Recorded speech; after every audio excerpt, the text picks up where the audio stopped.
क्रिस्त में मेरे प्यारे भाई और बहनों, आप सभी को जय यीशु। आज हम दो बातों के विषय में मनन चिंतन करेंगे। सबसे पहली बात है हमारे विश्वास को कैसे बढ़ाएं, हम अपने विश्वास को कैसे बढ़ाएं इसके विषय में। और दूसरा विषय है कि हमारे अंदर से पश्चाताप कैसा होगा। हम पापी हैं, हम अपराधी हैं, हम नित्य निरंतर परमेश्वर के विरोध पाप कर रहे हैं, लेकिन पश्चाताप उत्पन्न नहीं होता, हम पश्चाताप नहीं करते। वो कैसे पश्चाताप होगा? और जब तक पश्चाताप नहीं होगा, हम अपने अपराधों और पापों के विरोध उसके विषय में पश्चाताप नहीं करेंगे परमेश्वर के सम्मुख उपस्थित होकर, तब तक परमेश्वर हमें अनुग्रह और आशीष से नहीं भरेगा। परमेश्वर के अद्भुत चमत्कार को हम नहीं देख पाएंगे। हमारे अंदर पश्चाताप होना बहुत ही जरूरी है। तो आइए हम इस दोनों विषय में मनन चिंतन करेंगे। तो सबसे पहले मेरे साथ निकालिए रोमियो के नाम संत पौलुस का पत्र, अध्याय 10 पद संख्या 17 से। इस प्रकार हम देखते हैं कि सुनने से विश्वास उत्पन्न होता है, और जो सुनाया जाता है वह मसीह का वचन है। मेरे प्यारे भाई और बहनों, परमेश्वर यहाँ पर कहता है इस प्रकार हम देखते हैं कि सुनने से विश्वास उत्पन्न होता है। कैसे विश्वास उत्पन्न होगा? सुनने से। जब हम सुनेंगे तब हमारे अंदर विश्वास उत्पन्न होता है। हम बहुत सारे बातों में आप देख सकते हैं, बहुत बार अगर सत्य भी नहीं है, कुछ ऐसे बातें हैं जो सत्य नहीं, लेकिन उसे बार बार हमारे सामने जब सुनाया जाता है, हम उसे सुनते हैं तो क्या कर लेते हैं? उस पर विश्वास कर बैठते हैं, उस पर विश्वास कर बैठते हैं, जबकि वो सत्य नहीं है।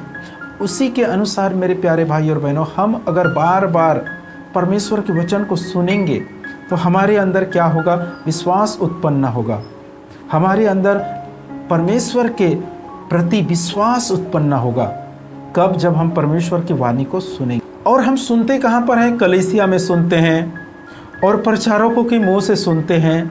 हम जब चर्च जाते हैं तो वह प्रवचन के द्वारा परमेश्वर की वाणी को सुनते हैं। लेकिन जब हम घर में आते हैं, घर में हम प्रार्थना करते हैं, तब प्रवचन देने वाला कोई नहीं रहता। तब हम क्या करें? परमेश्वर के वचन को हमको पढ़ना है, और परमेश्वर के वचन को जब पढ़ेंगे तो उसके द्वारा हमारे कानों तक एक आवाज़ आएगा। वो किसकी आवाज़ है? परमेश्वर की आवाज़। जब पढ़ते हैं तो हमारे मुख के द्वारा, जब उसे पढ़ते हैं तो हमारे मुख से आवाज़ आता है, वो आवाज़ परमेश्वर का है, वो हमारे कान में पड़ता है, और उसके द्वारा भी हमारे विश्वास उत्पन्न होता है, हमारे विश्वास बढ़ते हैं। मेरे प्रिय भाई और बहनों, हम जब अपने घर में प्रार्थना करते हैं, अकेला हो या परिवार के साथ जब हम प्रार्थना करते हैं, तो हमें बाइबल पढ़ना ही है, और उस वचन में हम सबको मिलकर मनन चिंतन करना है। जब हम पूरे हृदय से परमेश्वर के वचन को सुनते हैं, पूरे हृदय से परमेश्वर के वचन को जब हम पढ़ते हैं, तो हमारा विश्वास बढ़ता है। हम देखते हैं पेरिस चरित्र में हम जब देखेंगे अध्याय 14 पद संख्या 9 में, तो यहाँ पर एक जन्म से लंगड़ा व्यक्ति के बारे में लिखा है। संत पौलुस प्रवचन दे रहा था। संत पौलुस क्या कर रहा था? प्रवचन दे रहा था, और उस प्रवचन सुनने के लिए बहुत सारे लोग जमा हुए थे, और उनके बीच एक ऐसे व्यक्ति थे जो जन्म से लंगड़ा था। जन्म से लंगड़ा था, इसके विषय में लिखा है जन्म से लंगड़ा था। लेकिन जब प्रवचन देते देते वहाँ पर लिखा है वचन 9 में, वह पौलुस का प्रवचन सुन ही रहा था कि पौलुस ने उस पर दृष्टि गड़ाई, और उसमें स्वस्थ हो जाने योग्य विश्वास देखकर, क्या देखकर? स्वस्थ हो जाने योग्य विश्वास देखकर। किस पर? उस लंगड़ा व्यक्ति पर। जब परमेश्वर यहाँ पर लिखा है वह पौलुस का प्रवचन सुन ही रहा था, सुन रहा था, प्रवचन दे रहे थे संत पौलुस। उस प्रवचन को वो लंगड़ा व्यक्ति जो जन्म से लंगड़ा है वो सुन रहा था, और पौलुस उस पर दृष्टि गड़ाकर, लगाकर, और उसमें स्वस्थ हो जाने योग्य विश्वास देखकर। किस पर? उस लंगड़ा व्यक्ति पर स्वस्थ, वो चंगा हो जाने इतने विश्वास देखकर उस विश्वास को देखकर संत पौलुस कहता है, ऊंचे स्वर से कहा, उठो और अपने पैरों पर खड़े हो जाओ। और वो व्यक्ति उसी क्षण खड़े हो गया। ये कैसा हुआ? परमेश्वर की वचन को सुन रहे थे, प्रभु यीशु मसीह के सुसमाचार सुना रहे थे। कौन? संत पौलुस। और वहाँ बैठकर वो लंगड़ा व्यक्ति सुन रहे थे। और सुनते सुनते उसके अंदर इतने विश्वास उत्पन्न हो गया कि संत पौलुस कहता है, ऊंचे स्वर से कहा, उठो और अपने पैरों में खड़े हो जाओ। और उसी क्षण वो लंगड़ा व्यक्ति खड़ा हो गया। तो मेरे प्यारे भाई और बहनों, हम देखते हैं कि सुनने से विश्वास उत्पन्न होता है, पढ़ने से, परमेश्वर के वचन को पढ़ने से विश्वास उत्पन्न होता है। आज हम बहुत सारे लोग हैं जो पढ़ते नहीं हैं, परमेश्वर के वचन को पढ़ते नहीं। आज हमारे पास समय नहीं है। बहुत सारे लोग हैं जो परमेश्वर के वचन को नहीं सुनते, प्रवचन नहीं सुनते। इसके कारण हमारे हृदय में, हमारे मन में वो परमेश्वर के प्रति जो विश्वास होना चाहिए, स्वर्ग राज के विषय में जो विश्वास होना चाहिए, वो नहीं उत्पन्न होता। और मेरे प्यारे भाई और बहनों, जब हमारे अंदर विश्वास ही नहीं उत्पन्न होगा, विश्वास ही नहीं हमारे अंदर, तो पश्चाताप कैसे निकलेगा हमारे अंदर से? पश्चाताप करने के लिए सबसे पहले विश्वास होना बहुत जरूरी है। क्योंकि हम जब पढ़ते हैं संत मत्ती के सुसमाचार में अध्याय 4 में और पद संख्या 17 में, वहाँ पर प्रभु यीशु मसीह सबसे पहले प्रवचन देता है, पश्चाताप करो, स्वर्ग का राज निकट आ गया है। प्रभु यीशु मसीह क्या कहा? पश्चाताप करो, स्वर्ग का राज निकट आ गया है। हमें पश्चाताप करना बहुत जरूरी है। और पश्चाताप के लिए हमें क्या करना पड़ेगा? सबसे पहले हमारे अंदर विश्वास होना चाहिए। और विश्वास बढ़ाने के लिए क्या करना है? हमें परमेश्वर के वचन को सुनना है, परमेश्वर के वचन को पढ़ना है। इसके द्वारा हमारे विश्वास बढ़ेगा। जब हम पढ़ते हैं संत मत्ती के सुसमाचार में अध्याय 8 और पद संख्या 1 से, तो वहाँ एक कोढ़ी व्यक्ति के बारे में लिखा हुआ है। किसके बारे में लिखा है? कोढ़ी व्यक्ति के बारे में लिखा है। यहाँ पर लिखा है, ईसा पहाड़ी से उतरे, एक विशाल जनसमूह उनके पीछे हो लिया। उस समय एक कोढ़ी उनके पास आया और उसने यह कहते हुए दंडवत किया, प्रभु आप चाहे तो शुद्ध कर सकते हैं। अब कोढ़ी व्यक्ति के अंदर हम देखते हैं कि इतने विश्वास कैसे उत्पन्न हुआ। हम क्या देख रहे हैं कि इतने विश्वास कैसे उत्पन्न हुआ? जब आप पढ़ेंगे संत मत्ती के सुसमाचार में अध्याय 5 में, तो वहाँ लिखा है प्रभु यीशु मसीह के बारे में कि प्रभु यीशु मसीह ने देखा कि विशाल जनसमूह उसके नज़दीक आ रहा है, तो उसने क्या किया? एक छोटे से पहाड़ पर चढ़ गए। उसने छोटे से पहाड़ पर बैठ गए, चढ़कर बैठ गए और लोगों को उपदेश देने लगे। और वो अध्याय 5, अध्याय 6, अध्याय 7, ये 3 अध्याय में पूरे प्रवचन उसके लिखा हुआ है। और अध्याय 8 में हम पढ़ते हैं पहाड़ी से उतरे। तो अध्याय 8 तक प्रभु यीशु मसीह, अध्याय 7 तक प्रभु यीशु मसीह प्रवचन दिए और अध्याय 8 में लिखा है प्रभु यीशु मसीह पहाड़ी से उतरे। तो ये तीनों अध्याय में जब प्रवचन दे रहे थे, तो ये कोढ़ी व्यक्ति दूर छुप कर इस सारी प्रवचनों को सुन रहे थे। प्रभु यीशु मसीह जो उपदेश दिए, परमेश्वर के बारे में बताए, स्वर्ग राज के बारे में बताए, उन सब के विषय में ये कोढ़ी व्यक्ति सुन रहे थे। और सुनने के बाद क्या हुआ? इसके अंदर विश्वास उत्पन्न हुआ और इसने मन ही मन पश्चाताप किया।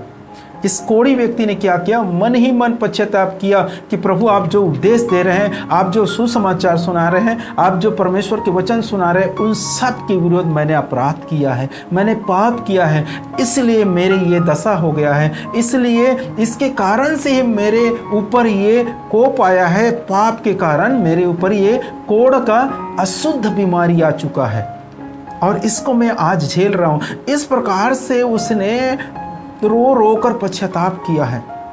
कौन? ये कोढ़ी व्यक्ति पश्चाताप किया। और जैसे ही प्रभु यीशु मसीह उस पहाड़ से उतरते हैं, तो यहाँ पर कहता क्या है कि और उसने यह कहते हुए उन्हें दंडवत किया। प्रभु यीशु मसीह को ये कहते हुए उसे दंडवत करते हैं कोढ़ी व्यक्ति कि प्रभु आप चाहे तो मुझे शुद्ध कर सकते हैं।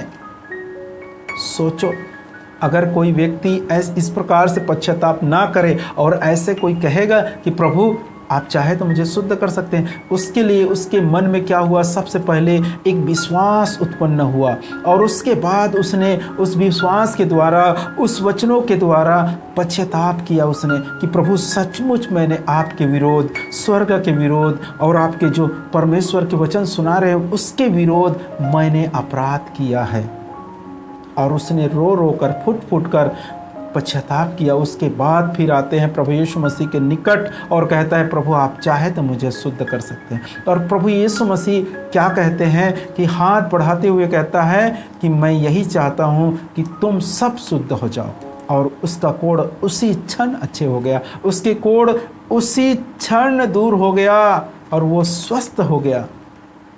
मेरे प्यारे भाई और बहनों, सबसे पहले बात क्या है कि हमें विश्वास उत्पन्न होना चाहिए। हमारे अंदर विश्वास कैसे उत्पन्न होगा, जब हम परमेश्वर के वचन को सुनेंगे। और दूसरी बात क्या है, पश्चाताप। जब हम वचन को सुनते हैं और हमारे अंदर विश्वास उत्पन्न होगा, तब हम अपने आप को जांचते हैं कि सचमुच प्रभु मैंने आपके विरोध अपराध किया है, आपके विरोध मैंने पाप किया है। ये हमारे मन से, हृदय से पश्चाताप होता है।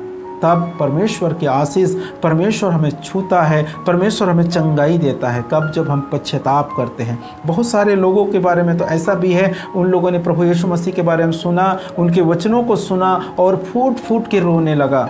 क्यों? कि परमेश्वर मैंने सचमुच आपके विरोध अपराध किया है, पाप किया है। इस प्रकार पश्चाताप करते हैं लोग। मेरे प्रियो, जब तक हम पश्चाताप नहीं करेंगे तब तक परमेश्वर की ब्लेसिंग, परमेश्वर के अद्भुत चमत्कार को देखना नामुमकिन है। आप देख ही नहीं सकते। अगर आपको अपने बीमारी से चंगाई पाना है, यदि आपको अपने समस्या से छुटकारा पाना है, यदि आपको अपने तकलीफ या जो भी समस्या है, जो भी परेशानी है, उससे छुटकारा पाना है, तो आपको परमेश्वर के वचन को पढ़ना है, परमेश्वर के वचन को सुनना है और अपने विश्वास को बढ़ाना है। और उसके द्वारा आप पश्चाताप करेंगे, तब परमेश्वर आपको चमत्कार, परमेश्वर के अद्भुत चमत्कार को आप देख पाएंगे।